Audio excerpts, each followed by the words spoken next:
तो वहीं आपको बता दें कि भीलवाड़ा के तेरापंथ नगर में अहिंसा यात्रा के प्रणेता और शांति दूत पूज्य आचार्य श्री महाश्रमण जी के आदित्य विहार में प्रवचन चल रहे हैं, जिनका समुचित सुरक्षा उपायों के साथ श्रावक समाज सेवा धर्म आराधना का लाभ ले रहा है। कोरोना गाइडलाइन के चलते A1 टीवी इन प्रवचनों का प्रसारण कर रहा है, तो वहीं सरकारी एडवाइजरी की पालना के लिए श्राविक श्राविकाओं से लगातार अपील की जा रही है। तो वहीं आचार्य श्री महाश्रमण के अनुयायी भी महाश्रमण जी के विचारों को श्रावक श्राविकाओं से साझा कर रहे हैं। आइए आपको भी सीधे लिए चलते हैं भीलवाड़ा। तो दीर्घ आयुष्य भी एक सुख है, वो दूसरा सुख है।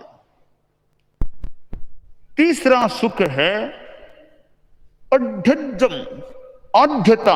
गृहस्थ का जीवन हो तो आद्यता, धन की प्रचुरता का होना भी एक सुख। घर में माया, घर में सुख, धन संपत्ति अच्छी हो, ठाट बात हो, धन संपत्ति भौतिक संसाधन बढ़िया हो, तो वह भी गारहस्थ में एक सुख का कारण है कि धन युक्त, प्रचुर धन पास में होना। धन होता है तो मेरे पास इतना धन है, इस अनुभूति से भी कुछ सुख करे, मेरे पास इतना धन है, ये अनुभव करना भी एक अपने आप में सुख हो सकता है।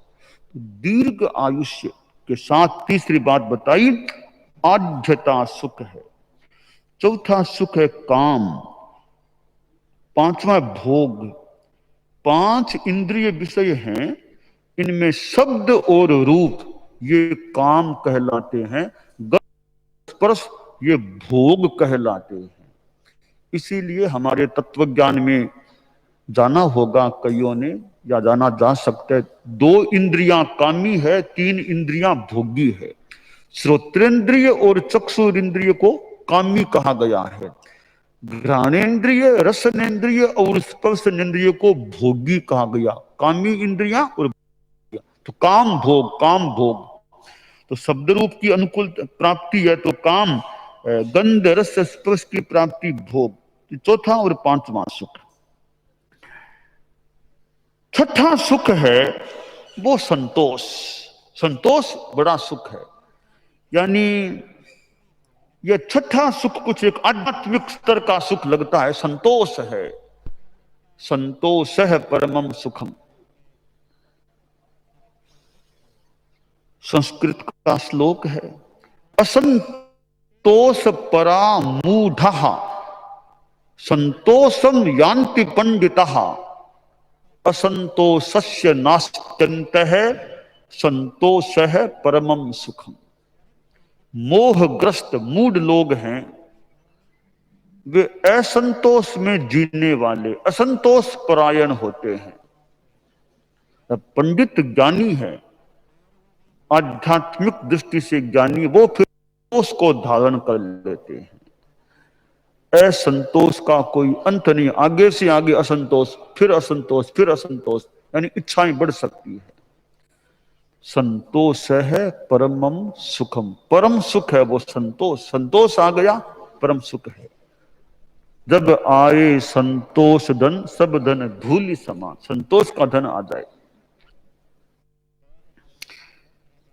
अल्प इच्छा या अनिच्छा, इच्छाओं का अल्पत्व हो जाए। संतोष पाहन्न रहे सपुज्जो। संतोष प्राधान्य जीवन जीता है, वह पूज्य होता है।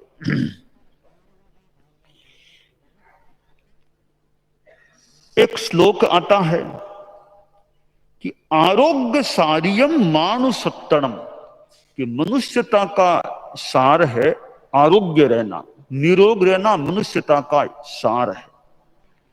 सत्य सारी ओ धम्मो, धर्म का सार है सत्य। विद्या निश्चय सारा, और विद्या है वो निश्चय सार, यानी विद्या है तो उसमें निश्चय हो सके, निशंकता हो जाए। यह बात ऐसे ही है, जो भी निश्चय सार वाली विद्या है। सुहा इम संतोष साराइम, सुखों का सार है संतोष। संतोष प्राप्त कर लेना, संतोष आ जाना। तो यह संतोष छठा सुख है। सातवां सुख है अस्ति, है, मेरे पास है। और जब जब जो प्रयोजन होता है उसकी तब तब पूर्ति हो जाना है। जो भी चाहिए तैयार है, जो चाहिए तैयार है।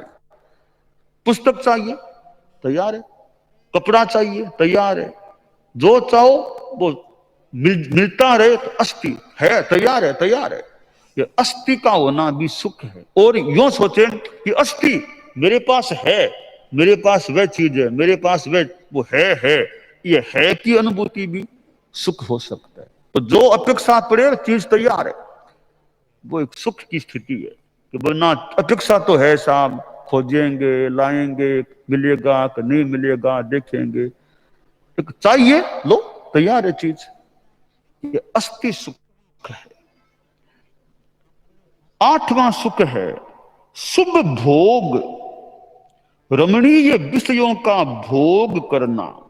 सब रमणीय विषय, बढ़िया बढ़िया चीजें मिल जाती है, शब्द भी बढ़िया, उसके लिए शब्द भी अच्छे आ रहे हैं, दृश्य भी बढ़िया, गंध भी बढ़िया, खाने को रस बढ़िया, स्पर्श अनुकूलताएं बढ़िया। ये शुभ भोग, अच्छा भोग होता, रमणीय विषयों की प्राप्ति होती रहे, इसको यहां शुभ भोग कहा गया है। यह आठवां सुख है।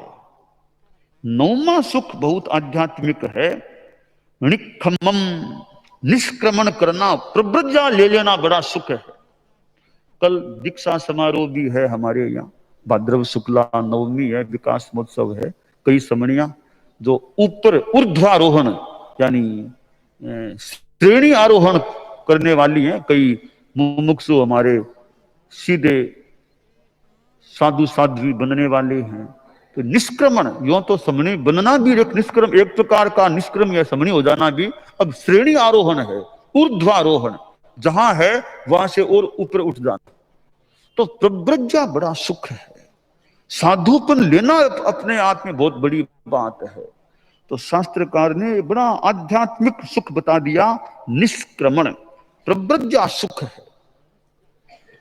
और साधु को जो सुख होता है, स्थानांग टीका में बताया गया है, एक श्लोक दिया गया है, नैवास्ति राज राजस्य तत्सुखम नैव देवराजस्य यत् सुख मिहैव साधोर लोक व्यापार रहितस्य। यह किसी ग्रंथ का श्लोक है, प्रसमृति का श्लोक हो सकता है यह, कि साधु का सुख कितना उच्च होता है कि जो सुख राज राजस्य, एक राजा को भी, राजा का भी कोई राजा हो उसको भी जो सुख न मिले, देवराज इंद्र हो उसको भी जो सुख न मिले, नहीं यह वो सुख सुर इंद्रान, सुरेंद्र को, देवराज को भी न मिले। यहां मनुष्यों का नरेश, नरेशों का भी ऊपर नरेश, उसको भी जो सुख न मिले, वो सुख यहां साधु को प्राप्त हो सकता है। तो साधु तो राजा से भी बड़ा हो गया, देवराज से भी, असाधना न हो देवराज की, देवराज के लिए भी साधु वंदनीय है। साधु के लिए बिना बिना असाधना के भाव के, साधु के लिए इंद्र वंदनीय नहीं, इंद्र के लिए साधु वंदनीय होता है। तो सुख भी साधु को जो मिल सकता है वो देवों को भी न मिले, यानी साधु का सुख बड़ा उच्च होता है। तो ये प्रव्रज्ञा सुख है। 10वां सुख तो परम सुख बता दिया, अनाबाध, जन्म मृत्यु आदि की बाधाओं से रहित मोक्ष का सुख है, वो तो परम सुख है। उसके सामने दूसरा कोई सुख उसकी तुलना में संभवतः कोई आ ही नहीं सकता, वो अनाबाध सुख होता है। तो ये कई सुख तो भौतिक स्तर के हैं, तो 10 सुखों में यह अनाबाध तो शुद्ध आत्मिक सुख है, प्रव्रज्ञा भी आध्यात्मिक सुख है, और संतोष भी एक आध्यात्मिक स्तर का सुख है। तो मैंने एक थोड़ा सा मनन किया तो मुझे लगा कि 3 सुख तो आध्यात्मिक कोटि के हैं, 7 सुख इतर, जिनको भौतिक स्तर के सुख मान लें। तो स्थानंग में यहां भौतिक और आध्यात्मिक दोनों सुखों का संग्रह करके मानो 10 सुख निरूपित कर दिए हैं। और अनाबाद सुख है, उसके लिए कहा गया है नवी अत्थि मानुषाणम तम सुखम नवीय जम सिद्धाणम सुखम अब्बा बाहम उवगयाणम। कि वो जो पहले जैसे साधु की बात आई, कुछ वैसी सी मिलती सी बात है कि मनुष्यों को भी वह सुख नहीं मिलता, सब देवों को किसी को भी वह सुख नहीं मिलता जो सुख सिद्धाणम, अज्ञाबाद स्थिति को प्राप्त सिद्धों को जो सुख मिलता है वो दूसरों को नहीं मिलता है, न मनुष्यों को न सब देवों को। तो अज्ञाबाद एक परम सुख होता है। तो ये 10 सुख ठाणंग में यहां बताए गए हैं। अब हम इन पर थोड़ा सा बताएं आपको कि आरोग्य तो एक थोड़ा सा मध्यम कोटि का, एकदम भौतिकता वाला नहीं, एक आध्यात्मिक भी नहीं, एक मध्यम कोटि का सुख। एक सामान्य जीवन के लिए आवश्यक भी होता है कि शरीर अच्छा रहे, निरोग रहे, क्योंकि निरोगता बिना काम करना भी कई बार मुश्किल हो जाता है। स्वास्थ्य अनुकूल है तो आदमी भाग दौड़ परिश्रम अच्छा कर सकता है। परम पूज्य आचार्य थे, अब दक्षिण भारत की यात्रा कर ली, कोलकाता की यात्रा कर ली, तो माने शरीर की अनुकूलता रही, उस समय यात्रा कर ली, लंबी यात्राएं कर ली, और भी भारत में कहां कहां पधारे थे और कितना श्रम भी करते थे। शरीर की निरोगता हो तो आदमी के श्रम करने में, कार्य करने में, सेवा करने में अनुकूलता हो सकती है। इसलिए आरोग्य न तो एकदम कोई भौतिक सुख वाली बात है, न कोई आत्मा वाली इतनी बात है, एक मध्यम का मध्यम स्तर का सुख लगता है। तो यह आरोग्य साधु को भी वैसे चाहिए, गृहस्थों को भी चाहिए। तो आरोग्य दीर्घ आयुष्य है, वो भी एकदम कोई भौतिक भी नहीं, एकदम कोई आध्यात्मिक भी नहीं, बीच का है कि आयुष्य लंबा मिलता है आदमी को। परम पूज्य आचार्य महाप्रज्ञ जी थे, तो हमारे 10 आचार्यों में सर्वाधिक जीवन काल प्राप्त करने वाले 90 वर्ष करीब का उनका जीवन काल, तो दीर्घ आयुष्य मिला था। तो ये दो थोड़े मध्यम कोटि के सुख है। 3 सुख हैं वो आध्यात्मिक कोटि के सुख हैं।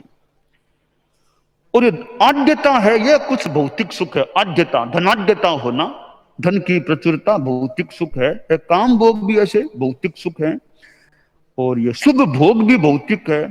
और अस्थि है, ये भी एक तरह का थोड़ा भौतिक भी हो सकता है भी, जब जब जो अपेक्षा उसकी पूर्ति होती रहे, जो चाहिए सो हाजिर है, चीज मिल जाती है।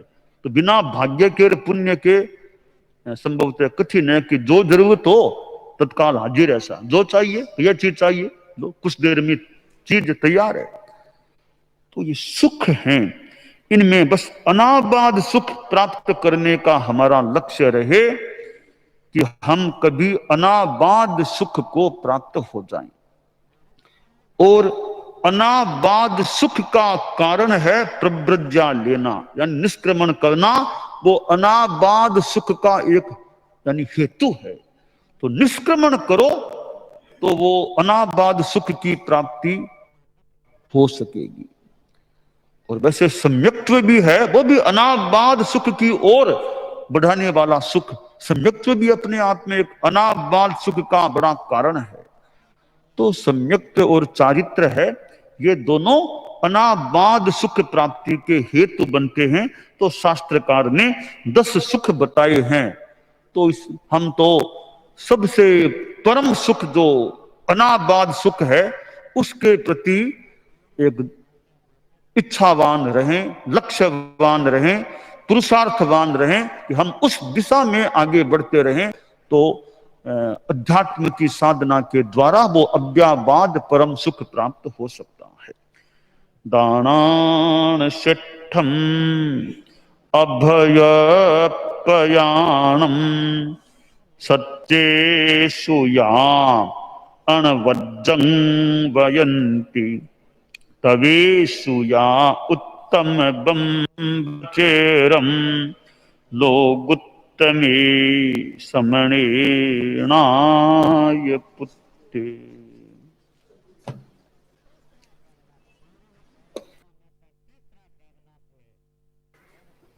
एक सूचना, फिर गुरुदेव का मंगल पाठ, फिर एक तपस्या का, फिर एक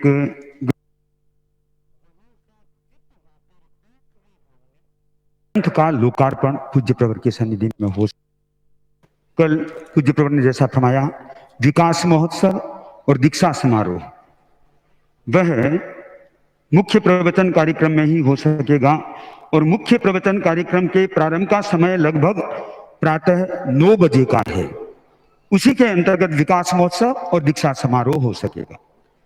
और वह कार्यक्रम महाश्रमण समवसरण, जहां पर लोगों ने पोषद आदि किए थे, उस स्थान पर, या प्रवचन भी सुन रहे होंगे, वहां पर हो सकेगा। पर उसके लिए जैसे यहां पर कार्यक्रम हो रहा है उसी ढंग से वहां पर हो सकेगा, अर्थात ऑनलाइन जैसे यहां पर होता है वहां पर भी ऑनलाइन ही हो सकेगा। उसमें दीक्षार्थी से संबंधित कुछ कुछ व्यक्ति उसमें उपस्थित रह सकेंगे व्यवस्था के अनुसार। और अब हम पूज्य प्रवर से दीक्षा समारोह शिविर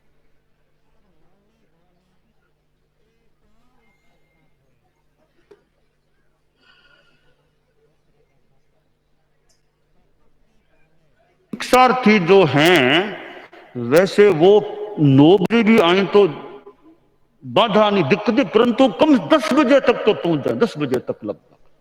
दीक्षार्थी समणिया की श्रेणी अरुण भाई भी हैं, तो 9 बजे भी आए तो दिक्कत की बात नहीं है, पर कम से कम जो उनका दीक्षा समारोह थोड़ा बाद में है, पहले विकास महोत्सव का प्रोग्राम है, दीक्षा समारोह बाद का दूसरे चरण में है, तो 10 बजे के आस तक भी पहुंचे तो कोई दिक्कत की बात नहीं है। और दीक्षार्थी से संबंधित जो अंदर बैठने का क्रम रह सकेगा वो भी दीक्षा समारोह के अंतर्गत, न कि विकास महोत्सव के अंतर्गत।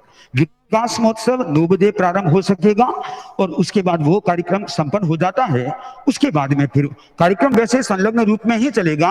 पूज्य प्रवर का मंगल पाठ तो बाद में ही हो सकेगा, पर एक विकास महोत्सव का कार्यक्रम संघ गान के साथ संपन्न हो जाता है, उसके बाद दीक्षा समारोह चालू हो सकेगा।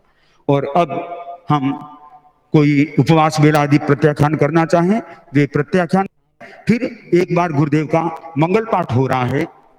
प्रत्याख्यान करने वाले कोई हैं? अब सुने मंगल पाठ। उपवास बेला आदि पचकना हो तो सूर्य उग गए बत्तठंग पचखामी असनम खाइमम साइमम अप्पानम बोशिरामी, कल सूर्योदय तक तीनों आहारों का त्याग है। तो जो कल हमारा विकास महोत्सव परम पूज्य गुरुदेव तुलसी का पट्टोत्सव मनाया जाता था, तो आज 14 सितंबर है। 14 सितंबर मुझे दिमाग में आया तो याद आया गुरुदेव महाप्रभु जी ने 14 सितंबर को मुझे आशीर्वाद, वो गंगा शहर में वो 14 सितंबर दिनांक याद आई, तारीख। तो गुरुदेव महाप्रभु जी के चरणों में भी मैं यहीं से प्रणत वंदना करता हूं कि 14 सितंबर को का प्रोग्राम की बात याद आ गई, तो गंगा शहर में 14 सितंबर का दिन था, वो ये याद आ गया मुझे। अरहंता मंगलम सिद्धा मंगलम साहु मंगलम केवली पन्नतो धम्मो मंगलम, अरहंता लोगुत्तमा सिद्धा लोगुत्तमा साहु लोगुत्तमा केवली पन्नतो धम्मो लोगुत्तमो, अरहंते शरणम पवज्जामि सिद्धे शरणम पवज्जामि साहु शरणम पवज्जामि केवली पन्नतं धम्मं शरणम पवज्जामि। हिरेन दिव्य चौरड़िया की मां मंजू देवी अस्थिमल जी की पुत्र वधू दीप्ति संदीप चौरड़िया आसीन वाले गुरुदेव से आज 28 की तपस्या का, अर्थात 8 की तपस्या का प्रत्याख्यान करने जा रहे। हाँ, अच्छा, हाँ। सूर्य उग गए बत्तठंग पचखामी असनम खाइमम साइमम अप्पानम बोशिरामी, कल सूर्योदय तक तीनों आहारों त्याग।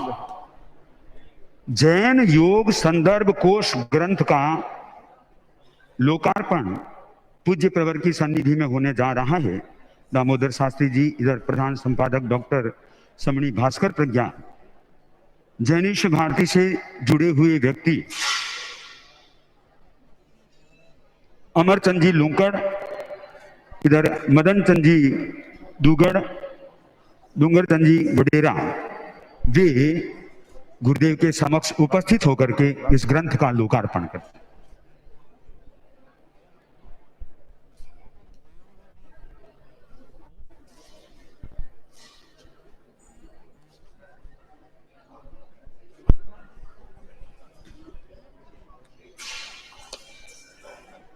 हाँ, यह है जैन योग संदर्भ कोश।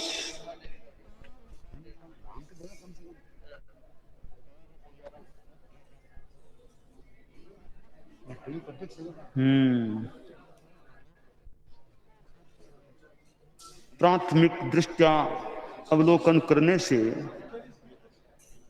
यह ग्रंथ साधारण ग्रंथ नहीं लग रहा है, थोड़ा विशिष्ट कोटि का एक महत्वपूर्ण ग्रंथ प्रतीत हो रहा है।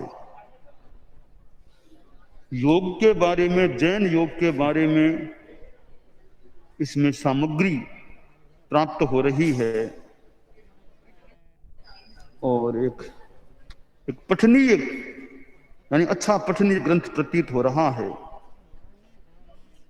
तो एक अच्छा यह योग के संदर्भ में प्राथमिक दृष्टया देखने से स्वाध्याय योग्य ग्रंथ लग रहा है। और जिन्होंने भी श्रम किया है इसमें, निर्देशन प्रोफेसर दामोदर शास्त्री, प्रधान संपादक डॉक्टर समणी भास्कर प्रज्ञा।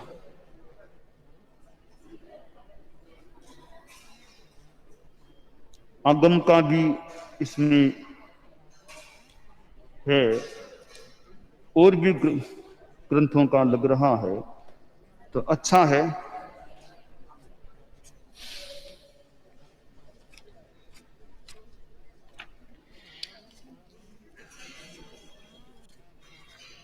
क्योंकि साथ में हिंदी भी है और अन्य जो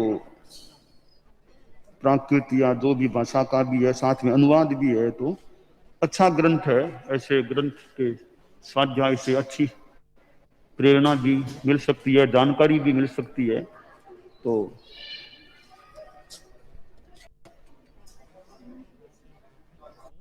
जैन विश्व भारती आदर्श साहित्य विभाग, जैन विश्व भारती, अच्छा अच्छी एक सामग्री है। जो जैन योग के संदर्भ में जानना हो तो संभवतः यह एक सहायक बन सकता है। जैन विश्व भारती ने इसको सामने लाने का मनोप्रयास किया है। समणी भी खूब साध्वी बनना है, अच्छा अपना उपयोग करती रहे ज्ञान का और ज्ञान बढ़ाने का भी प्रयास करती रहे, अच्छा है। वैसे गुरुदेव मूल छात्रा की डॉक्टर है। हाँ हाँ हाँ, अच्छा अच्छा, ठीक है। श्रीमती नैना देवी गादिया, लाभचंद जी गादिया पाली ने, ये पूर्व अध्यक्ष तेरापन युग परिषद चेन्नई का, और गुरुदेव से 11 की तपस्या का प्रत्याख्यान कर रहा है। और इधर नैना देवी गादिया, लाभचंद जी गादिया पाली, जे आज 39 दिन का तप है, 41 दिन की तपस्या का प्रत्याख्यान करने जा रहे हैं। दोनों को एक साथ ही प्रत्याख्यान करा रहे हैं। सूर्य उग गई दत्तम प्रत्यक्षामी असनम खाइनम साइनम अपानम बोसरामी कल सूर्योदय तक किनो हरो, त्याग है। आज पूज्य प्रवर की सन्निधि में श्रीमान रामनिवास जी गोयल, दिल्ली विधानसभा के स्पीकर, आज उपस्थित हुए हैं और संभवतः आज और कल 2 दिन रह सकेंगे। और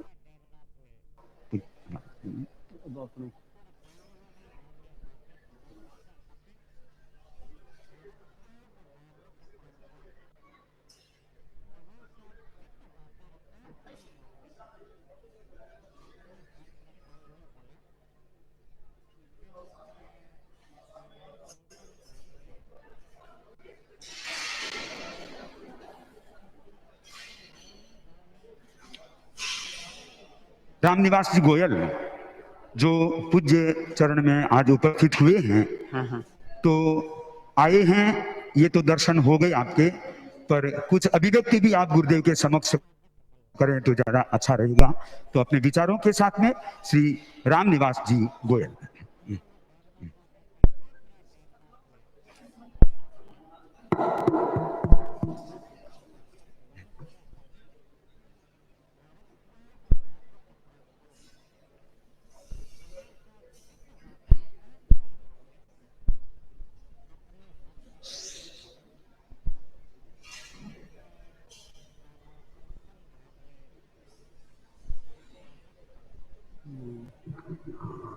ठीक।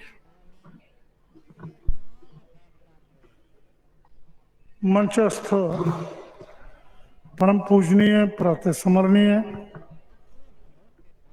आचार्य महाश्रवण जी के चरणों में मेरा प्रणाम, चरण बंदना।